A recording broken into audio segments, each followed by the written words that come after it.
Selamlar dostlar, kanalıma hoş geldiniz. Bugünkü videomuzda Broadwater Boss'una gidebilmek için gereken eserleri buluyoruz. Özellikle mağaraya ilk defa girecek olanlar için en hızlı ve en pratik yolu göstereceğim. Sırasıyla en zor olan mağaradan başlıyoruz ve kolaya doğru gidiyoruz. Devin eseri, Zeki'nin eseri ve Avcı'nın eserini bulmak için başlıyoruz. Evet, şöyle bir alanda bulunuyor. Girişte tam şurada. Koordinatları ve konumu tam burada. Biraz dar bir girişi var. Tam belli olmuyor olabilir. Bakın tam şurada. Girişi de burada. Esere kolayca ulaşabilmemiz için en pratik yolu gösteriyorum şimdi. Mağaraya girdiğimizde bu yolu takip ediyoruz arkadaşlar.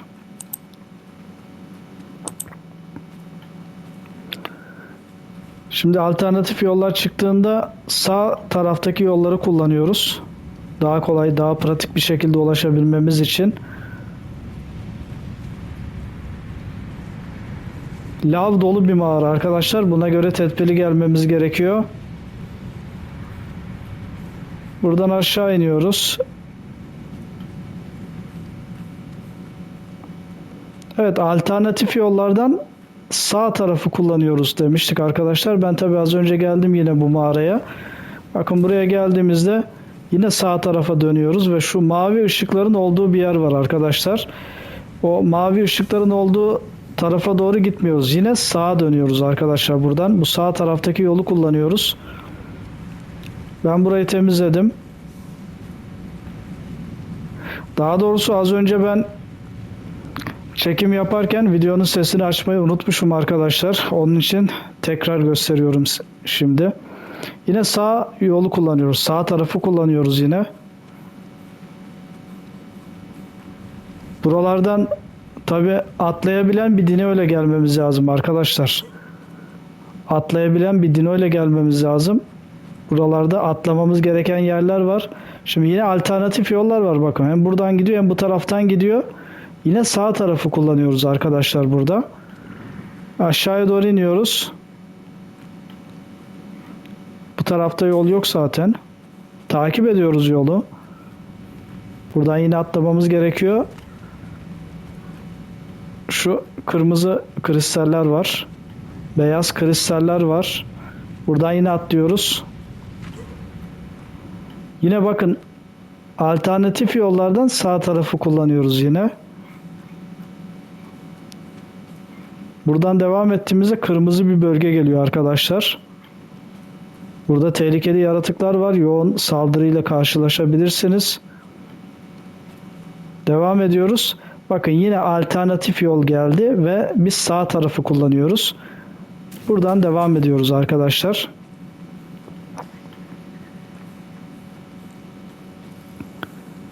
Buraya geldiğimizde yine sağ tarafı kullanıyoruz.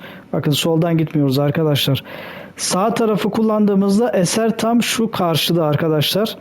Az önce ben videoyu çekmiştim ama evet geldi bakın. Eser yine spawn oldu buraya. Tam burada eserimiz. Devin eserini de buradan alabiliriz arkadaşlar. Buralardan atlamamız gerekiyor. Dikkat etmemiz lazım. Tehlikeli bir bölge. Evet buradan yine alalım. Tabi biz aldığımız için tekrar almıyor bunu. Devin eserini almıştık biz. Evet. Mağaranın içindeki konumu ise bu şekilde arkadaşlar. Tam burada.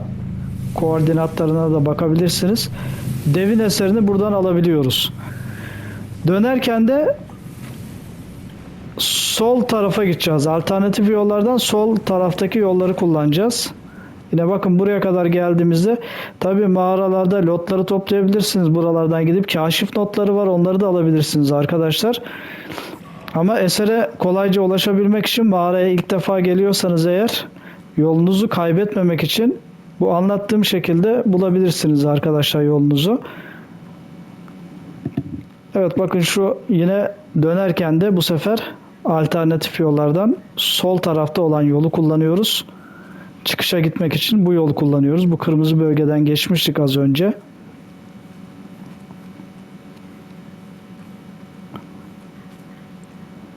Evet bakın buralarda da yine yollar var. Bu sefer sol tarafı kullanıyoruz. Şimdi buradan atlamamız gerekecek tabii. Evet, bakın buradan atladık arkadaşlar buraya. Ve buradan devam ediyoruz yine yolumuza. Şimdi sol tarafta yol olması lazım. Evet, buradan devam ediyoruz. Bakın yine buradan bir yol daha gidiyor. Ama biz sol tarafı takip ediyoruz yine. Buradan yukarı doğru çıkıyoruz. Şuradan da bir yol gidiyor. Buradan da sol taraftan çıkışa gitmek için, yolumuzu kaybetmemek için bu şekilde şifrelersek arkadaşlar, yani esere ulaşmak için alternatif yollardan sağ tarafta olan yolları kullanıyoruz. Mağaradan çıkmak için ise alternatif olan yollardan sol taraftaki olan yolları kullanıyoruz arkadaşlar. Bu şekilde şifrelersek çıkışı kolay bulabiliriz. Bu şekilde şifrelersek evet, çıkışı kolay bulabiliriz arkadaşlar. Bakın buraya geldik. Burada zaten bir çatışma yaşamışız. Buradan devam ediyoruz. Tehlikeli bir mağara. Tedbirli gelmemiz lazım. Yine alternatif yollardan sol tarafta olan yolu kullanıyoruz buradan yine. Buradan yolumuza devam ediyoruz.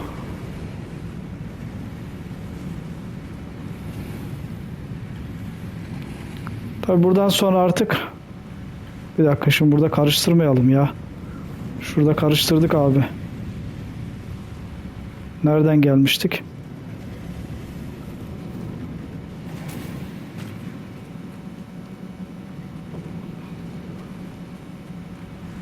Şimdi şuradan geldik arkadaşlar. Bakın karıştırmayalım. Burada karıştırdık yolu yine. Buraya geldiğimizde şurada sağ tarafta mavi bir bölge var. Buradan yine sol tarafı kullanıyoruz. Bakın ben az önce giderken soldan gitmemiz gerekirken buradaki alternatif yolu fark etmedim ve buradan devam ettim. Az kalsın ben de karıştırıyordum arkadaşlar. Evet. Yine buraya geldiğimizde 2 tane alternatif yol var ve sol taraftaki yolu kullanıyoruz arkadaşlar. Buradan devam ediyoruz yolumuza yine. Bakın ben defalarca gelmeme rağmen burada karıştırdım yani yolu. Şimdi buradan zaten bu yol bizi götürüyor çıkışa arkadaşlar. Buradan yine sola döneceğiz. Zaten bu taraf lavlara gidiyor. Evet, soldan devam ediyoruz. Şurası kestirme. Bakın zaten çıkışı gördük. Burada çıkış bu tarafta. Buradan kestirme bir şekilde çıkabiliriz. Buradan atlamamız lazım tabi, ama şu taraftan da çıkabiliriz arkadaşlar. Burada da yol var. Zaten tek bir yol var. Artık alternatif yollar bitti. Burası bizi çıkışa götürüyor. Evet ve çıkışa geldik. Evet, gördüğünüz gibi çıkışa geldik. Devin eserini buradan bu şekilde almış olduk arkadaşlar. Evet, konumunu tekrar gösterelim. Evet, gördüğünüz gibi. En hızlı ve en pratik yolu gösterdim arkadaşlar. Evet arkadaşlar, Zeki'nin eserini de buradan alıyoruz. Mağaranın girişi burada. Konumunu gösterecek olursak, konumu da tam burası. Şu Volkan Dağı'nın olduğu yerin hemen yanında arkadaşlar. Burada şu bölgede de çamlık alanlar var. Bakın şurada biraz daha yukarıdan gösterecek olursak şu bölge çamlık alanların olduğu bölge. Burası da Volkan Dağı. Hemen bunun altında bulunuyor arkadaşlar. Mağaranın girişi şurada. Burada da hızlı ve pratik bir şekilde Zeki'nin eserine ulaşabilmek için en pratik yolu gösteriyorum yine arkadaşlar. Şimdi mağaraya girdiğimizde zaten bu yol bizi götürüyor arkadaşlar aşağıya kadar. Burada da yine alternatif yollar çıkacak karşımıza. Bu yollardan bu sefer sol tarafı kullanıyoruz arkadaşlar. Bakın, alternatif yollardan sol tarafı kullanıyoruz buraya girdiğimizde. Bu tarafta yol yok zaten. Evet, bakın buradan gittiğimizde yine 2 yol geliyor karşımıza. Sol tarafı kullanıyoruz yine. Çok fazla içeride tehlike var arkadaşlar. Onun için ben mağarayı temizledim. Burada kaşif notlarını da bulabilirsiniz. Yine bu yolu takip ediyoruz. Bakın bakalım etrafımıza. Eğer Bakın bu alana geldik. Eğer alternatif yol varsa sol tarafı her zaman. Zeki'nin eserini almak için sol tarafı kullanıyoruz arkadaşlar. Bu yolu takip ediyoruz yine. Bakın yine soldan gidiyoruz. Bu tarafta yol yok. Buradan aşağı indiğimiz zaman bakın yine 2 tane yol çıktı karşımıza. Aklımıza kalsın diye bu şekilde anlatıyorum arkadaşlar. Sol tarafı kullanıyoruz. Buradan yine sola dönüyoruz. Bakın 2 tane yol var. Yine sola dönüyoruz. Buradan indiğimizde eserin olduğu yere götürüyor arkadaşlar şu yol bizi. Bakın bu yolu takip ettiğimizde, evet bu yolu takip ettiğimizde bu yolu takip ediyoruz.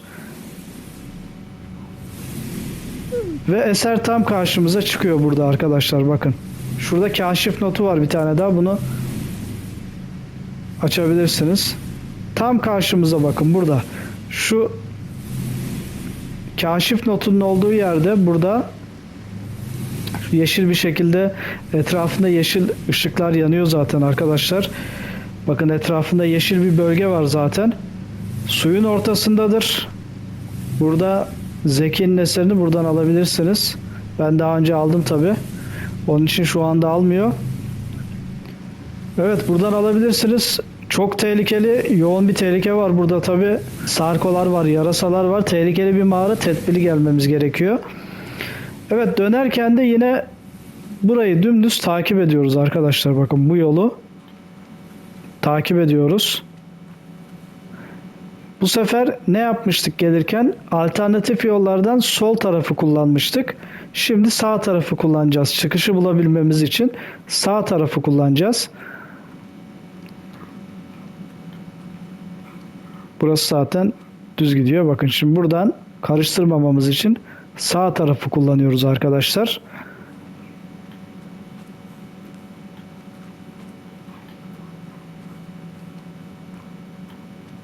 Buradan sağa dönüyoruz. Yine sağa dönüyoruz. Devam ediyoruz buradan. Sağdan devam ediyoruz.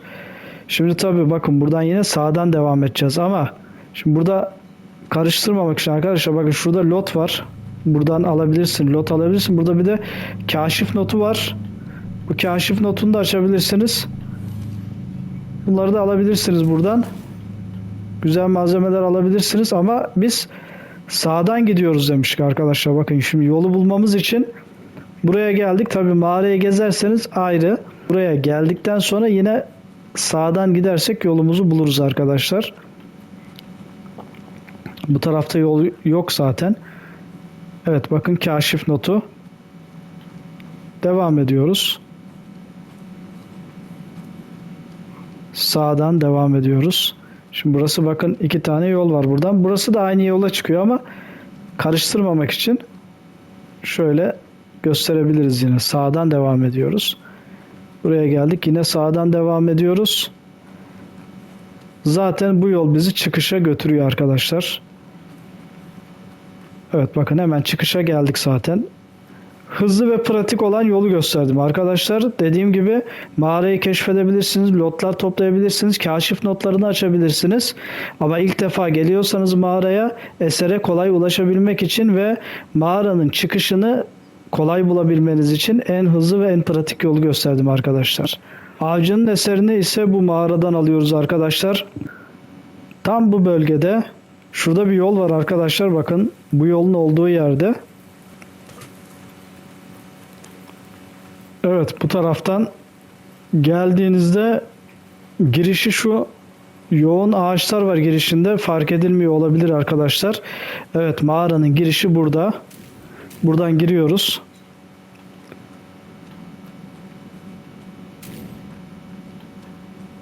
Burası da yine derin bir mağaradır.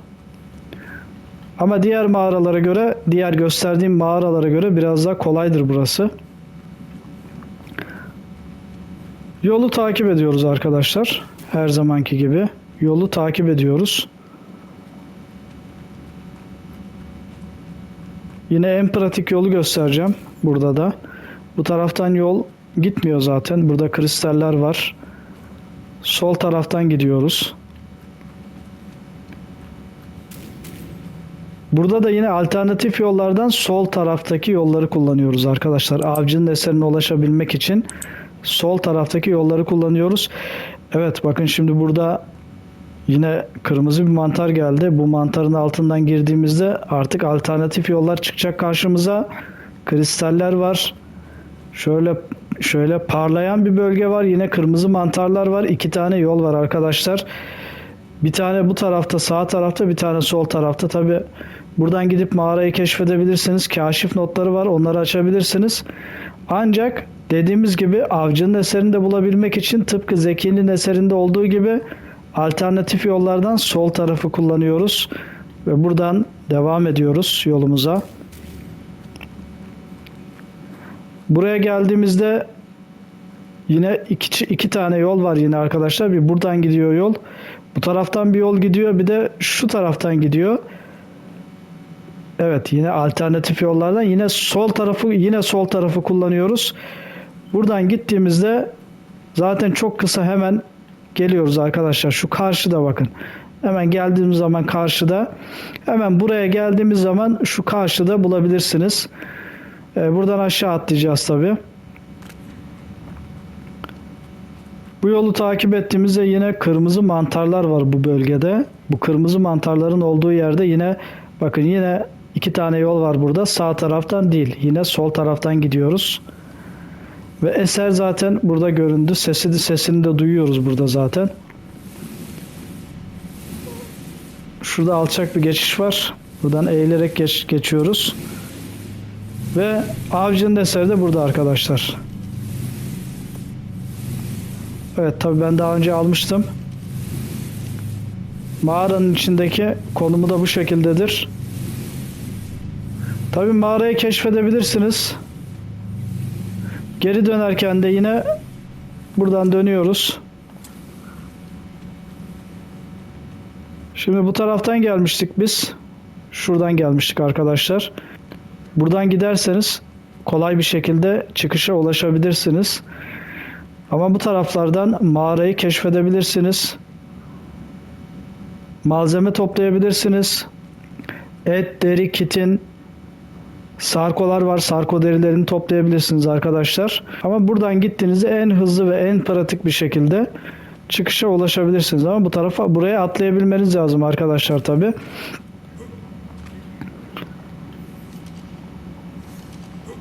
Ben göstermek için şimdi yaratıcı modunu açtım arkadaşlar, ben tabi göstermek için size. Dino ile geldiysek, kanca ile geldiysek buradan yine çıkabiliriz. Şimdi buradan tabi çıkışa çıkmak için de alternatif yollardan yine sağ taraftaki yolları kullanıyoruz arkadaşlar. Bakın parlayan, yeşil parlayan bölgeye geldik. Kırmızı mantarlar var. Buraya geldik. 2 tane yol var. Bu tarafta biz sağ taraftaki yolu kullanıyoruz çıkışa gidebilmek için. Çıkışa gidebilmek için sağ taraftaki yolu kullanıyoruz ve bu yolu takip ediyoruz. Buradan sonra zaten yol bizi götürüyor arkadaşlar. Diğer mağaralara göre biraz daha kolaydır burada yolu bulması.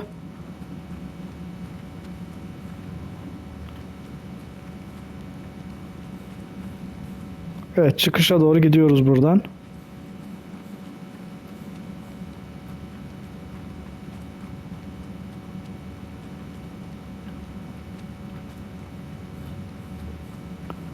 Biraz dar bölgeler var.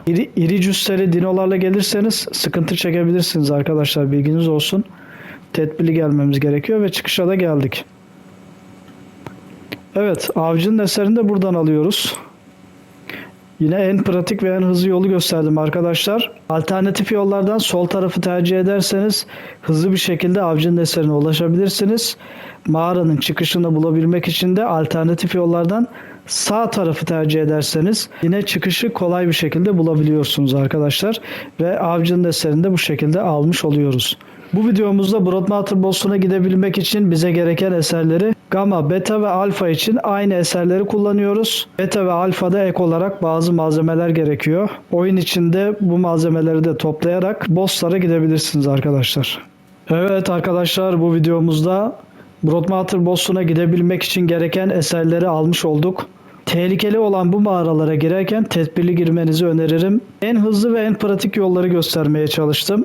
Eğer videoyu faydalı bulduysanız kanalıma abone olmayı, beğenmeyi ve yorum yapmayı unutmayın arkadaşlar. Bir sonraki videoda görüşmek üzere, hoşça kalın.